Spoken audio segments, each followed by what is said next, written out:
Let's take a listen at this. A police official who used to be in charge of dignitary protection, elected officials protections, presidential security on the NYPD when the president came to town. We dealt with a lot of threat cases. If I walked in to an assistant district attorney or a assistant United States attorney, a federal prosecutor with this case as a threat case against any president or any individual. As a death threat case. As a death threat case. As any kind of threat case. We would have never made it into the office. When we explained it on the phone, they would have said, don't bother coming over because it does not meet the elements of the crime. So, Ryan, you take this to say that the indictment, as you see it, is so tenuous that the lawyers behind it could find themselves sanctioned? Yes, absolutely. The legal community has reacted to the indictment. It's easy to react to it. It's only 3 pages long. There's no way it can survive. And it's even a shock that it survived a grand jury.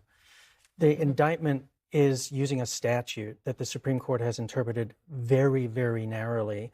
And as John mentions, for years it's hard to actually prosecute under this statute. And 3 years ago, the Supreme Court made it even harder. It really must mean that the person who's threatened has to objectively believe that this individual, James Comey in this instance, will carry out this act of violence. And James Comey himself, according to the Supreme Court as of 3 years ago, has to understand that everybody will see what he's doing as a threat that he will carry out the act of violence. So it's ludicrous. There's no way this is what that's about. I mean, I think there's 2 other things going on here. Yeah. One, as Kristen hinted from the White House, Todd Blanche is auditioning to be Attorney General of the United States, not acting Attorney General. Pam Bondi was pushed out, many believe, from the inside because she couldn't accomplish. As Kristen said, she was slow walking, even though she certainly was doing everything he wanted him to do. She couldn't get all the people charged, that he wanted charged. Fast but enough, yeah.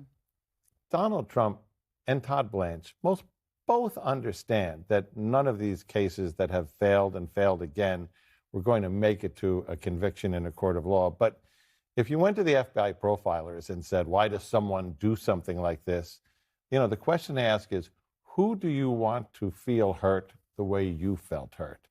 This is a 2-time president who, in his off term, was indicted, was charged, suffered mugshots and, arrest procedures.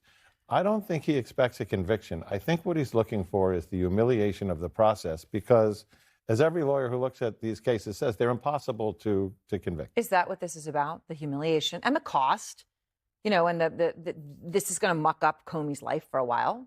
I think so. I think it's also about the visualization that what they can get with an indictment is something like Comey brought in to be charged. But here's the thing, though. When Donald Trump gave his mugshot, when he was convicted as a felon, every accusation against him was very, very popular.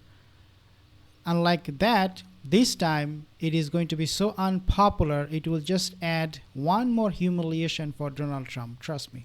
Charged with an arrest warrant or any other way in which there might be a perp walk or a photograph of him. That's what they get just from an indictment. They will not get a conviction after trial.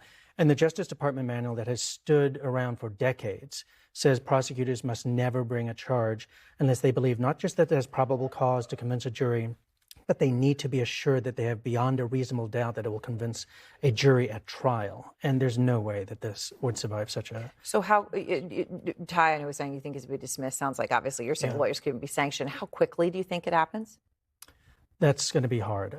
It might take quite a while because I think if you're the defense counsel, James Comey, you don't want to just say, let's go to trial because you're not going to be convicted. You might want to do all sorts of motions to have it dismissed using the Supreme Court precedent, et cetera. And then for the disbarment, which I do think is a real threat to Justice Department people who are involved in this, that might have to come after they're in office. There's some bar associations that are not going to touch it until the person's no longer serving. All right. Thank you both very much. This is what it looks like when a mafia is running the country.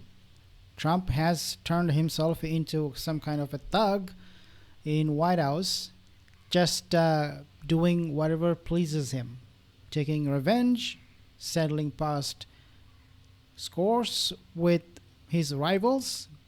If that means FBI director, former FBI director, why not? So this guy is absolutely useless. Subscribe for more videos. See you in the next one.